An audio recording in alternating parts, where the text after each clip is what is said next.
This week, we share how we incorporate two of our favorite types of travel into one adventure, where we escape the cold by heading south, and then park the camper van at the cruise port and sail to the Caribbean.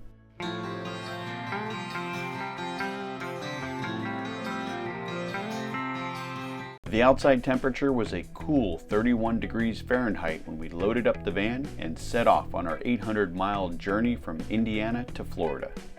We couldn't have timed our departure better, as we were in need of fuel for the camper and ourselves. Luckily, there was a Buc-ee's on our route with great fuel prices and a nice selection of smoked meats by the pound. While it can be a challenge to exit the store without exploring all the aisles of snacks and trinkets, we were able to stay focused and made a beeline in and out of there. Grab some sliced brisket and turkey at Buc-ee's for our dinner on the road tonight. It's a little chilly. These just might be our new go-to food items at Buc-ee's, as the smoked turkey and brisket were both very good, especially with a light drizzle of the barbecue sauce. As we got back on the road, Kate started looking at possible boondocking spots along our route, so we had some options for places to spend the night when it was time to get off the road and rest. Since we ended up spending the night in Tennessee, there were plenty of Cracker Barrels with overnight RV parking. After a quick bite to eat, we got back on the road for the final leg of our drive to the Sunshine State. 25 hours after we departed southern Indiana, we finally arrived at the Florida campout to kick off the year with some awesome folks and good vibes. The gathering by the lake consisted of 18 camper vans, with some of those van friends from several southeastern states. After a fun night around the campfire, we woke up to a slow and sunny morning around camp. But once the cooks started doing their thing and the smell of bacon drifted through camp, more and more folks came out of their campers. Since we had a cruise to get ready for, Kate and I took off after brunch and made our way to the Space Coast. It was a beautiful and scenic drive over to Port Canaveral with clear signs for directions to the cruise port. The terminals were labeled with the names of the ships and cruise companies, which made it even easier to find the parking for our ship. After driving around a couple times, a parking agent found us and guided us to our parking spot next to the other vans and campers. So we are parked at Port Canaveral for our cruise. Now, it looks like we got one of the last oversized spots. There aren't too many here. And one thing I noticed is people are parking large pickups here. So not only vans or RVs, but I did see a 45-foot RV towing a Jeep parked kind of out in the entrance of the parking area. So they're taking all size rigs here. Now that we're parked, we're going to get the RV buttoned up and ready for our 6-day cruise. So we put all the shades up. And the reason for this is, first of all, to keep the sun out and keep the RV a little cooler, but also to keep people from looking inside to actually see what's in here. So it's a way of us trying to secure the van and keep it safe while we're gone.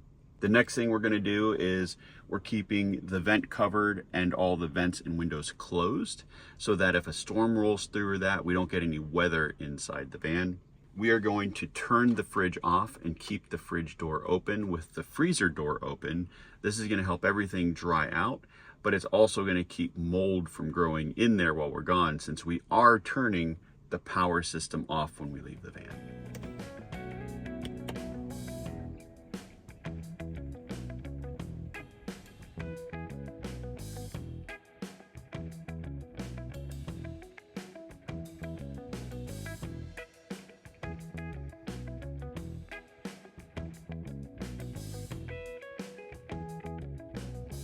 We are currently sailing through the Caribbean on our 6-day adventure, and the van is safely at port in Canaveral. Now, I want to talk about why we brought the van down rather than flying for this.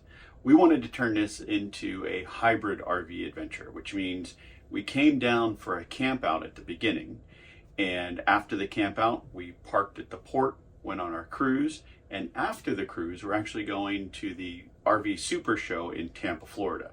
So we're going to make this into a big adventure, and then after the RV Super Show, we may head home or we may do something else. The nice thing about having our van is it gives us the flexibility to be able to do other things we want to do and make this into a longer or shorter trip, whatever works for us. We don't have to get on a plane right after the cruise is done. And I will say it is a very good thing we drove, because the day we left, we got a severe snowstorm that has continued through this time on our cruise. And I believe we got well over 12 inches in our area of Indiana, along with ice and things. And when we would have had to have left on a plane to get down to the cruise, the roads were actually closed because of the ice and snow. They weren't plowing. I don't know if we would have been able to get to the airport, and even if we did, we were checking and most of the flights were either delayed or canceled, which means we may not have made our cruise to begin with. So by us driving, we were able to get out before the storm and get down to the cruise on time. This is another reason why we love RV life. It makes things very easy. And this isn't the first time we've actually parked at a cruise port. Back when we were full-time in a Class B RV, we actually took it down to Port Everglades and parked it there for a cruise around the Caribbean. We've also parked at airports when we've been flying out for something. So we're driving along and Kate finds some amazing deal somewhere in the world. So we've parked the van at an airport and took off to Europe or some other destination around the world. We've done this multiple times and we've actually found it to be a fairly easy process. We just park at long-term parking or at the port parking, whatever it happens to be. Just have to make sure that the parking is not in a garage and that you're able to park a tall or oversized vehicle.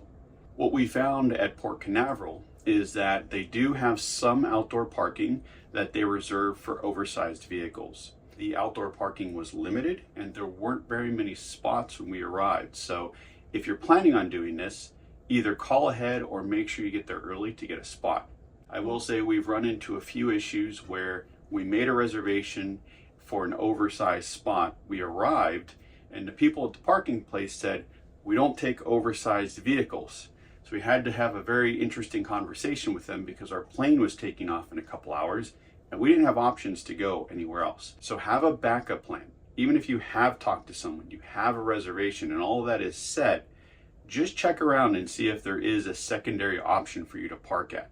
What we found in Port Canaveral is that there are several lots outside of the port that allow you to park, and they were open air, meaning we didn't have to worry about height. And since our van fits in a standard parking spot, we shouldn't have to worry about parking there. But it's always good to have that backup plan. This goes back to the type of RVs you can park at these places. Most of the time, we found these to be normal parking lots, which means if you have a larger rig that doesn't fit in one, you may not be able to park there, or you may be taking multiple spots and they could charge you for multiple spots while you're there. So having a smaller RV like a Class B camper van allows you to park in that single spot, and the only thing you have to worry about is how tall you are. We also like bringing our van down because we can bring all the clothes we want to. Normally we travel very light, so when we fly someplace, we normally only have carry-on bags and a backpack, which means we don't have enough room to bring our dress-up clothes for formal night, and we don't have the extras that we normally would just bring with us. So when we bring the van, we can bring all the different clothes we need, pack them into a large suitcase, and bring them on board. We can also pick up different trinkets and things, or even artwork on the cruise, and when we get to the cruise port, we don't have to worry about shipping that stuff home or how are we going to get it onto the plane. We just put it in a van and drive home.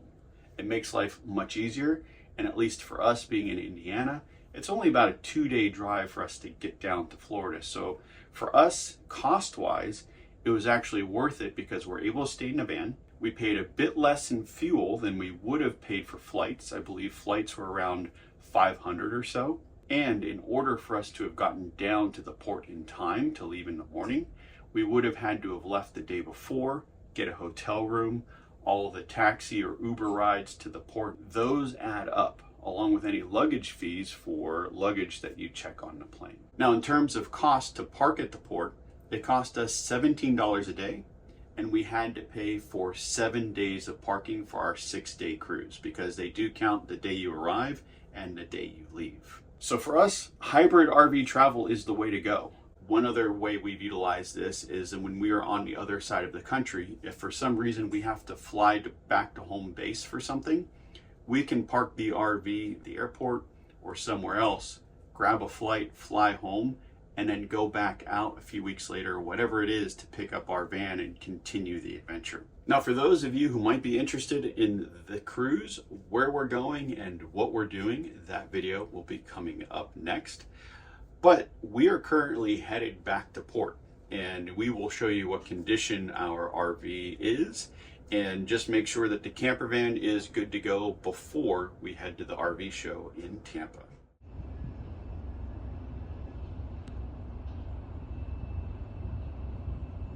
It's a bit chilly this morning in Port Canaveral, but we just docked at the port. We're going to disembark and go pick up our RV.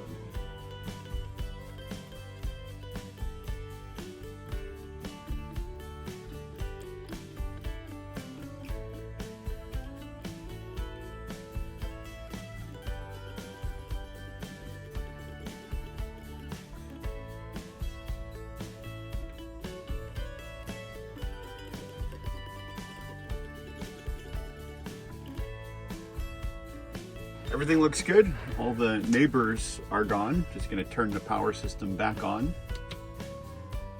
And once this comes back on, I'll turn the fridge back on and we'll be good to leave. It's currently 45 degrees out. It's a little chilly. We're all packed up and ready to head on to our next adventure at the RV Super Show in Tampa. And if you've parked at a airport and have any tips or things you want to share with us, leave a comment down below and let us know. Otherwise, we'll see you next time. My second book, Tales from the Open Road, The Adventures and Misadventures of RV Living, is now available for sale on Amazon. Read all about the ups and downs of our first year and a half living on the road full time.